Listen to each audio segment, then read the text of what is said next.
Welcome to A Slob Comes Clean, the podcast. I'm Dana K. White. I blog over at aslobcomesclean.com.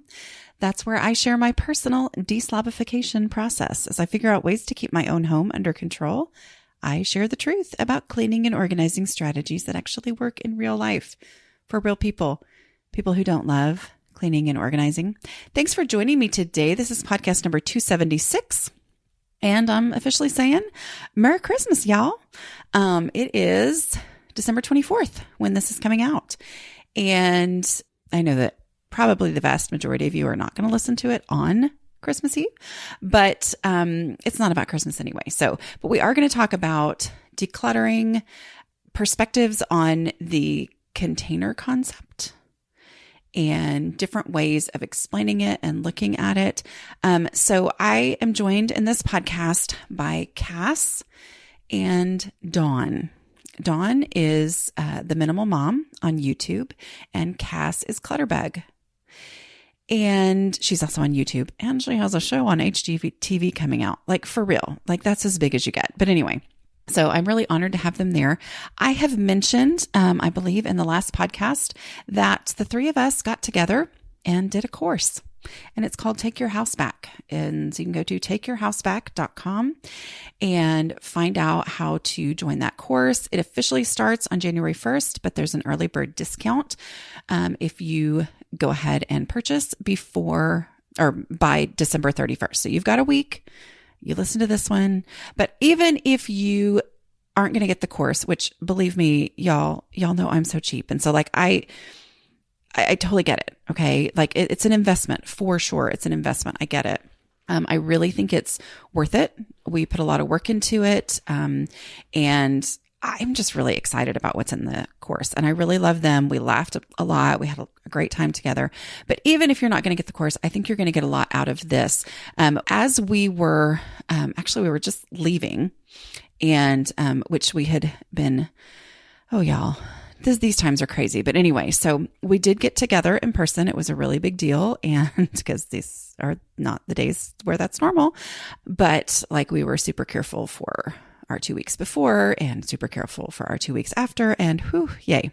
We're good. But as we were, I was about to leave, and we just kind of casually mentioned something because we talked about the container concept, because we are using my decluttering strategy for the course as the decluttering strategy that we're recommending. And something was mentioned about container concept, and Dawn said, "Oh yeah, well, I always say it this way."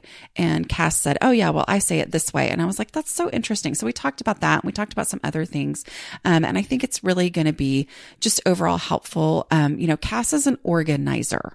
Like she is amazing at that. That's what she's so good at. And she really kind of presents and teaches organizing in a way that actually makes sense in my brain. And Dawn is a minimalist.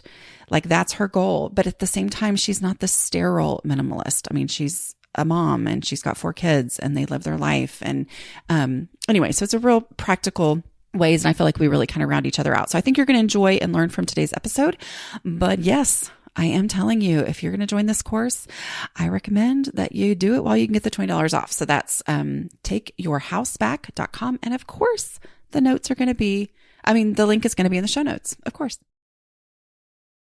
I'm here with my friends. I can actually say that now because I know you guys like in real life. My friends Dawn and Cas. And I've already given my little spiel at the beginning before we're getting started. But I just have to say that we had so much fun when we worked on this project, Take Your House Back, which everybody can go find at takeyourhouseback.com.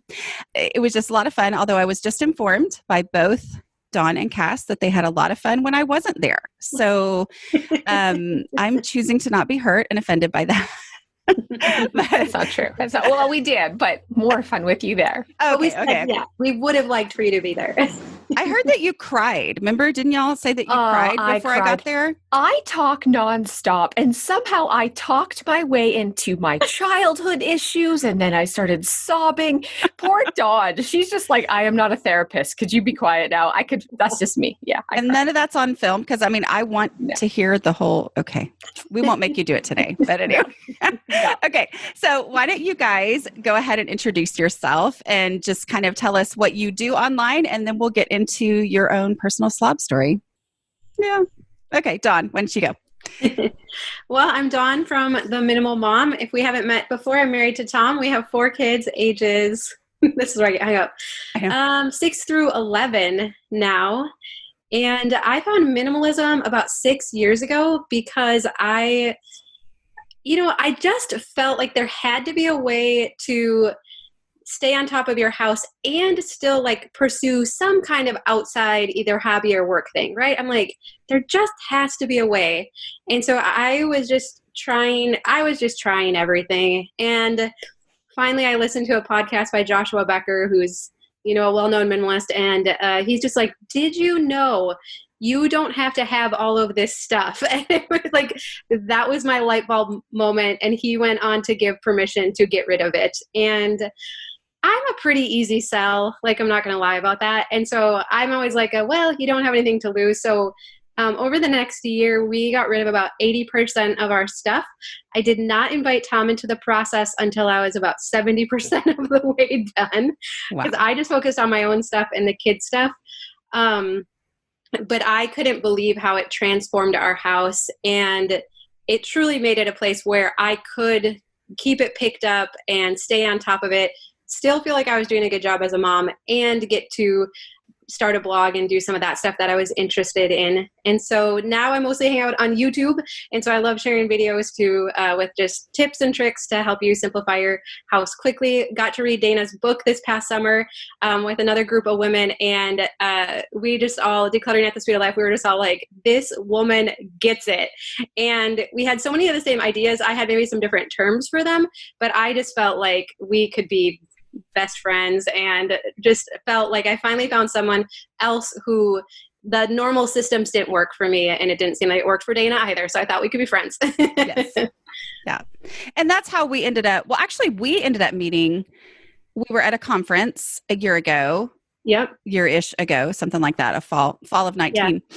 And took a random picture and I put it on Instagram, and people were like, oh my goodness, it's the two of y'all together. And we were like, who are you talking about? I didn't even know who in the picture we were talking about. Yeah, you were with Dana from A Slob Comes Clean. Like, and I had to look up then and see which one you were. Yeah, that was me too. I was like, what are y'all talking about? Like, I feel like I should know this. Anyway, so that's how we ended up connecting was my listeners, your YouTube watchers saying, you two are my favorite people. And the other favorite person that I hear about all the time from my listeners and my readers is Cas.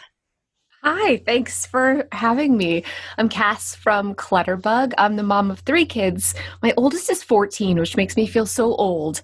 And then my middle is 12 and my little guy is 8. And my story sounds so much like both of your stories. I was always a messy person. I mean, I was that kid who had rotten food in my desk at school. I was the kid whose locker was filled with crumpled papers and a complete disaster. You couldn't walk in my room. I just always thought that I was born messy. And when my first daughter was born, I was like, I want to be a stay-at-home mom so bad, so badly. And my husband's like, oh, well, we have to still have 2 incomes. So I was like, I'm going to run a daycare. I had 9 children in this home daycare, and I'm a slob, and there's toys everywhere. And it looked like Toys R Us had vomited. And I felt like all I did all day was clean. And it was never clean. And so I just felt there must be something fundamentally wrong with me. This doesn't take brains. This doesn't take, like, how come I can't do this? Mm-hmm. And I felt it was depressing. That's just the way it was. And I was watching TLC, and Peter Walsh came on the TV. He had a show called Clean Sweep. And he was talking about different organizing techniques and taking everything out of the house and letting go of like 50% of your stuff. And I was like, I'm going to give this a try again. And what I found was, my brain doesn't organize the way it looks like on TV and other people organize. And so I just don't do details. I don't do filing cabinets. I don't do little jars. I don't do all these fancy things. And so I wasn't messy. I just organized differently.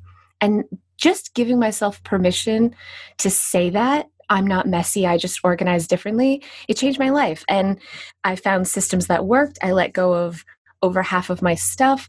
I started helping friends and family with this new system. Then I started getting like calls from friends and family to help them. And it grew into this organizing business. And now with books and a YouTube channel and television. Now, I know. Tell them about what's coming. This is huge. Yes. It's so huge. I have a TV show on HGTV. We're getting our second season. It's called Hot Mess House. So yeah, I'll be the host on HGTV, you guys, which is like, it's insane. I still don't have exciting. Thank you. Yes. I still don't have it all together though. That's the thing. Like I say I'm a recovering super slob because even though my life is really easy, I know as soon as I stop doing the things that I do to maintain, I'll slide right back. It's just the natural state. Some people have the natural state of, constantly everything being perfect or whatever. I can't imagine really perfect, but hey, but it's our natural thing. And I think that's why I'm really comfortable doing this course that we've done together. As you guys know, I gave you my lecture before we started today, right? That I give everybody who comes on my podcast, because I'm really protective. Like I'm so protective of my people, but they're the ones who introduced us. Cass, I found you because I think the first time was when you had talked about my book my first book on your YouTube channel. And people were like, hey, this, Cas, Clutterbug talked about your book. And so I went over, I started watching it. And then I just started hearing all these people saying, you and Cas, you and Dawn, and Cas, these are the ones that help me. So I think that's where the beauty of this is. And, Cas, I have a fear of organizing, as you guys know. And I just stick with the decluttering. Cas really makes organizing unique to the person that you're working with, right?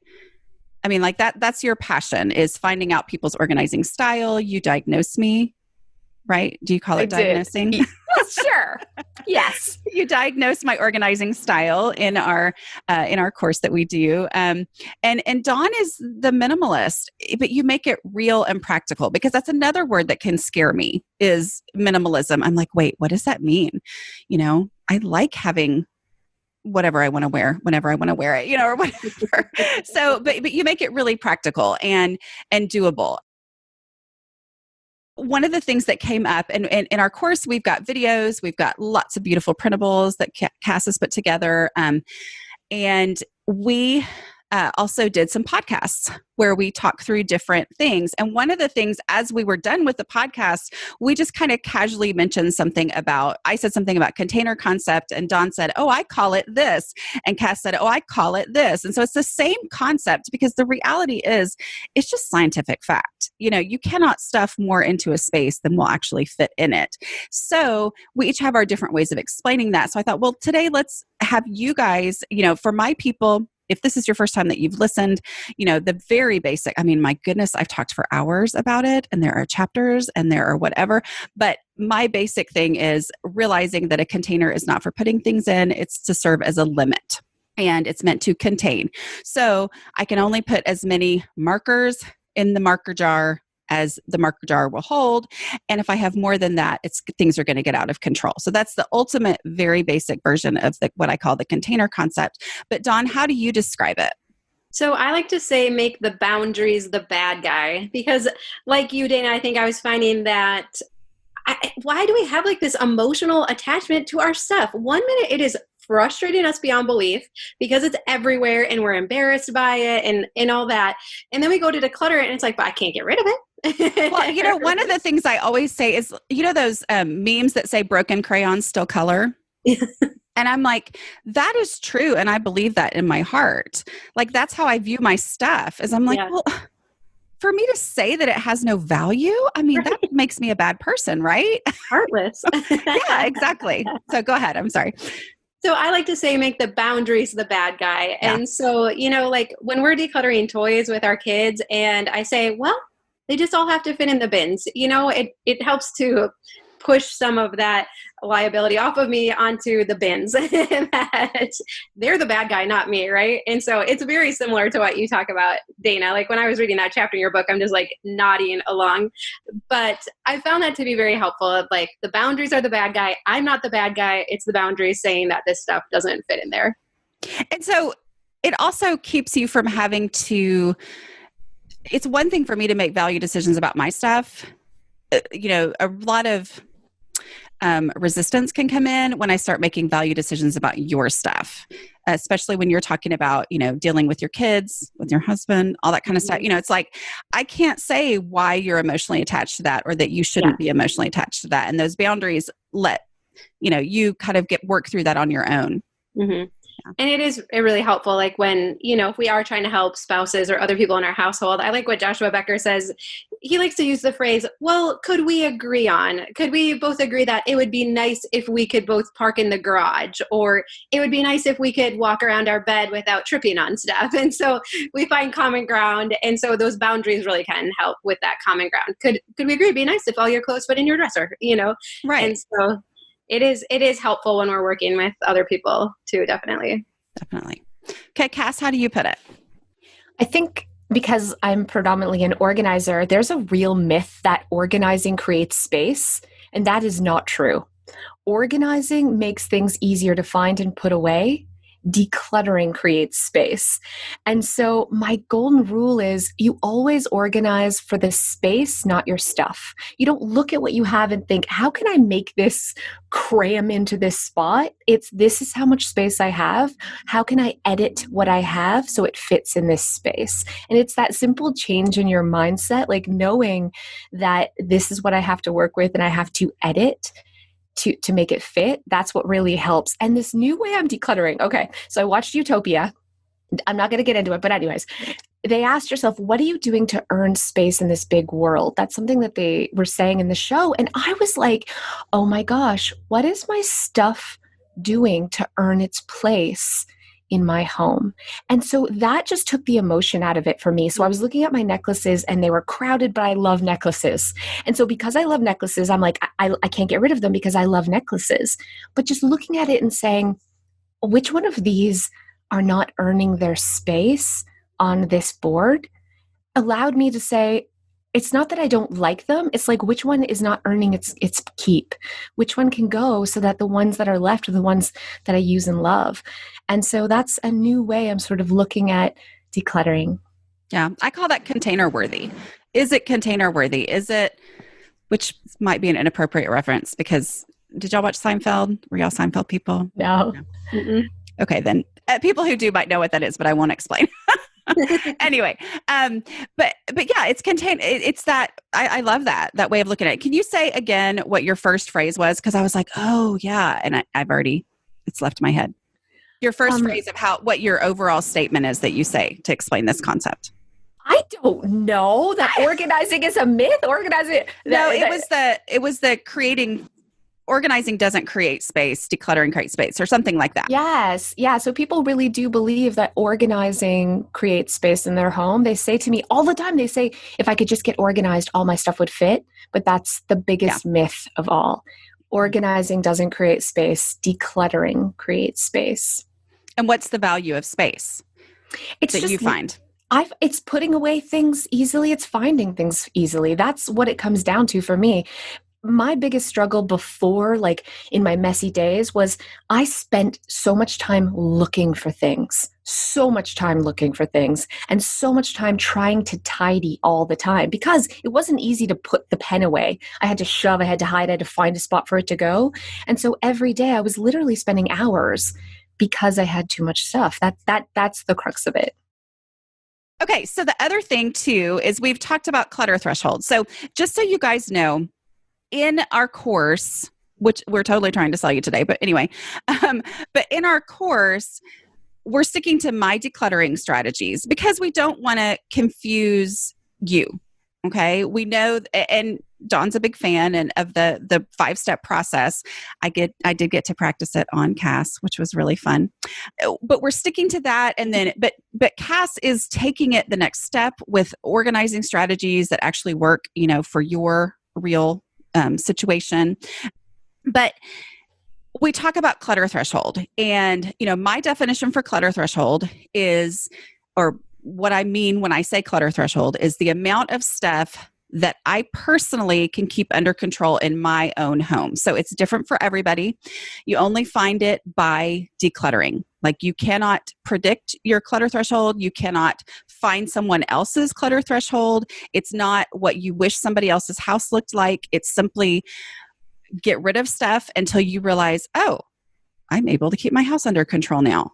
Oh, I've reached my clutter threshold. And then at that point, it becomes as new stuff comes in, old stuff has to go out for you to maintain that clutter threshold. So Dawn and Cass, I want to hear from you kind of your perspective on that, your way to that you explain that, how that works for you. Cass, why don't you start?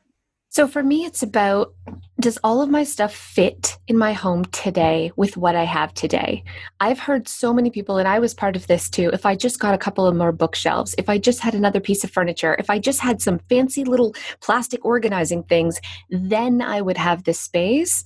But what I realized was I'll just grow to my fishbowl. I can never have enough space. My house will never be big enough. I will keep filling it. So instead, I have to organize for the space I have today and make sure everything fits. It's easy to find and it's easy to put away, and that it has breathing room, because I'm not going to play Jenga every single time. I'm not going to play Tetris with my stuff. I'm not a folder. I'm not a Marie Kondo folder.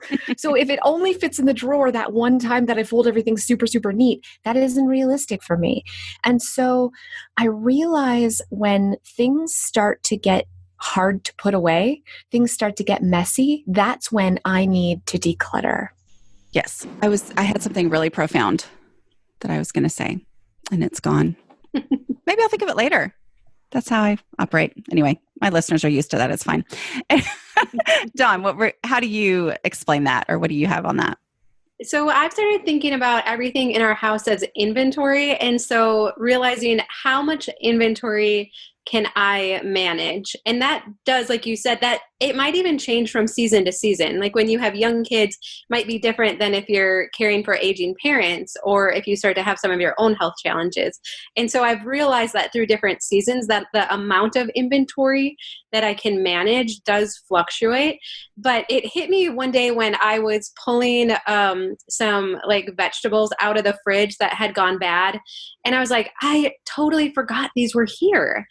And I just realized I was like, there's too many groceries in my kitchen that I can't remember they're there and they're going bad. I had stuff in my pantry that was expiring.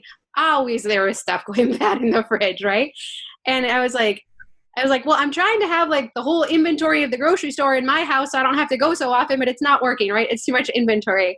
And then I realized like, oh, it's not just in my kitchen, right? Like I'm forgetting about clothes I own.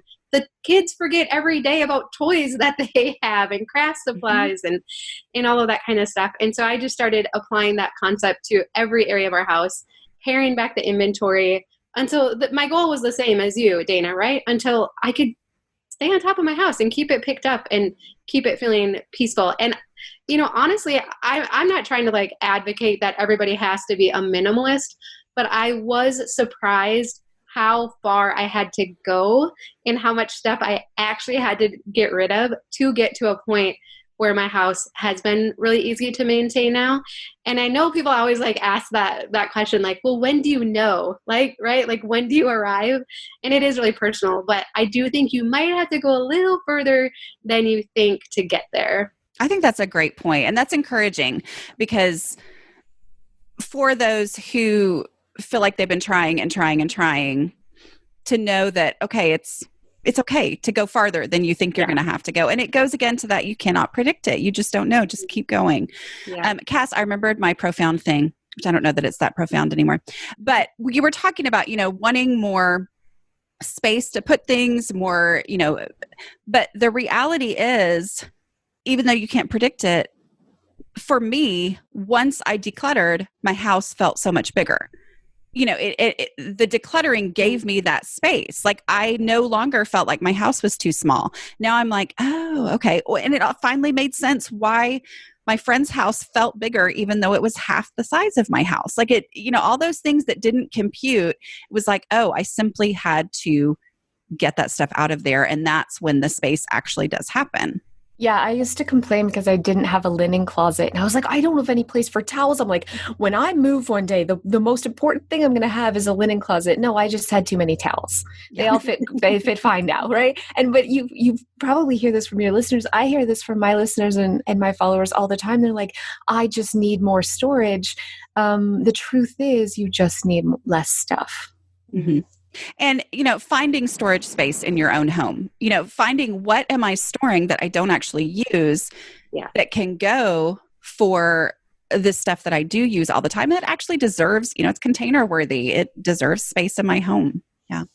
Well, and really, if we have not used the stuff this year, when we've been home and we've had extra time, this has been the best, time to really test our stuff. If we did not use it this year, if we didn't finish the quilts or the craft projects or mend the jeans or the socks, when are we going to do it, right? If we didn't pull out that cookbook and read those other books that were stacked up, if we didn't do them this year, I don't know when we're going to do it. And I think it's safe then to say we could clear some more stuff out of our houses, I think. I love that, the bread maker, the rice cooker, the food processor. If you're not using that stuff while you're home, it doesn't need to be in your home. All your aspirational stuff, all the stuff that I would, if I only had the time. Well, guess what? We've now had the time.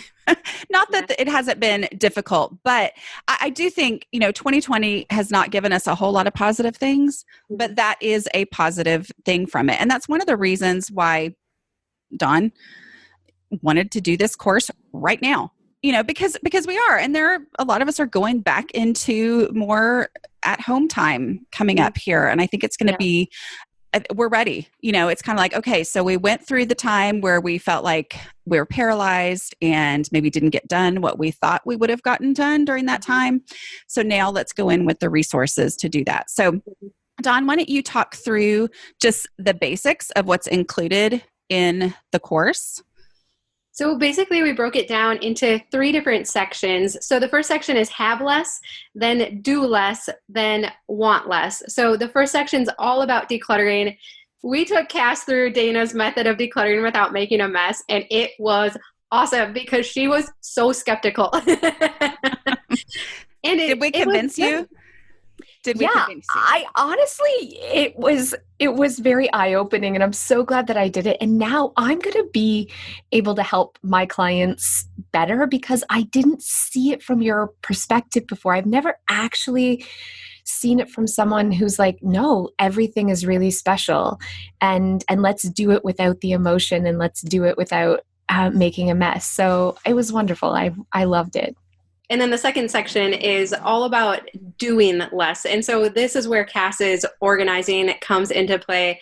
Dana, did you feel, as you said, Cass diagnosed you and found your organizing style, which is much more visual. Did you feel like understood for once? I did. And it's also something that I've thought a lot about now. It's like I see some of my consistent piles, places that get repiled again and again. And I'm like, okay, well, I need to approach that differently, accepting the fact that that is my natural place where things end up. I need to approach that differently. And so, Cass that's her thing is like, okay, then let's do something there. Let's organize that space in a way that actually works for you to make that, easy for you. I think that's the goal, is that how would this be easy?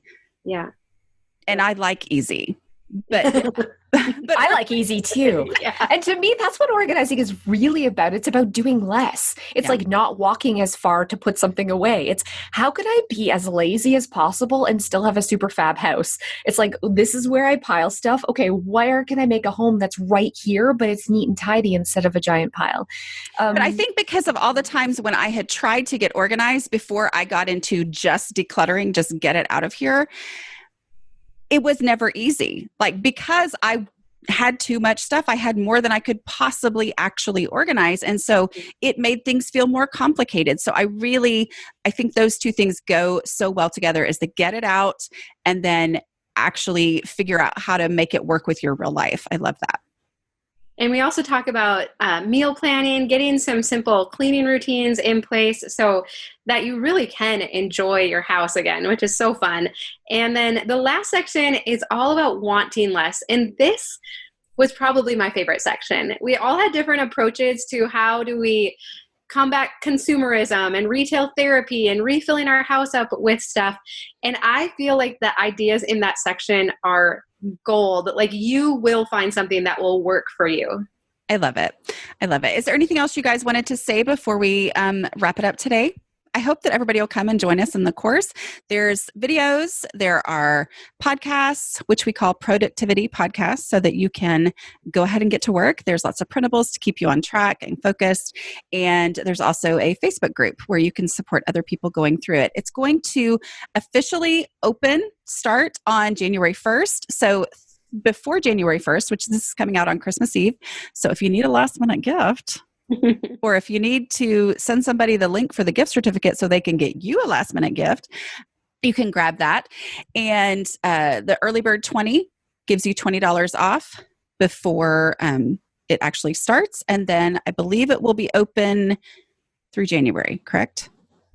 Okay. So it's not an unending forever thing, but we'll open it again in the future, but that's the time period for right now. And I know, Dana, the question has come up, like, is there new stuff? Like if you've seen all of our videos and listened to all of Dana's podcasts, I still think there is plenty of new stuff. And I think the dynamic between the three of us was fun. I think you'll laugh a lot. And the ideas we came up with together, I think are like the best yet. So I think you'll be happy that there's lots of new stuff in there as well.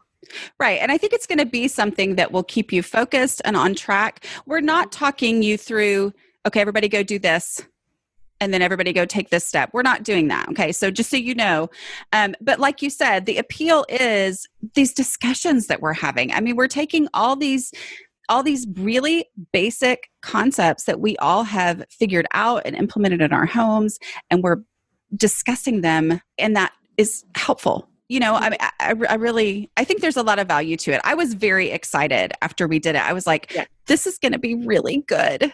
Yeah. I came home and filled so many garbage bags, and I declutter all the time. I was so inspired to let go just because it was a different perspective. There was a different way of just wording things. Yeah. There was a different way of looking at my home that I had never thought of before. And it motivated me and inspired me to do better. And I think that's what's really special about the three of us is we all have really different perspectives to come together to have the same goal. And so I think you can relate to one of us or all of us, but seeing us together talking about it is so motivating. Yeah. And I mean, personally, I always say, I am not the person to tell you everything. Like there is such value in hearing from others who have also been through this journey and have their own experiences. And y'all are just people that I really trust to, to do that well. So, okay, this has been really fun. And I hope that we will see you guys inside the group. We're going to do some Facebook Lives within the group where we'll do question and answers. So I hope that we'll see you guys in there. Okay. Did you guys enjoy that? Aren't they fun? I mean, I think that was my main thing. I mean, I left our session of working together and was just smiling from ear to ear. I was exhausted, but I was smiling because I was like, I had so much fun. Like we had fun together. And I think that that's one of the things that's going to make this course unique. I mean, is yes, you're going to learn a lot. There's a lot of valuable content, but you're also going to have fun while you do it. Because they're very likable, fun people. And you guys know me, so you know that if it's not fun, I'm not going to do it. I will do things that aren't fun, but you know what I mean? Like I'm very, very motivated by knowing that I'm going to laugh and have fun. Anyway. All right. Again, that is takeyourhouseback.com. And I hope to see you in the course. All right. Bye. I'll talk to you guys later.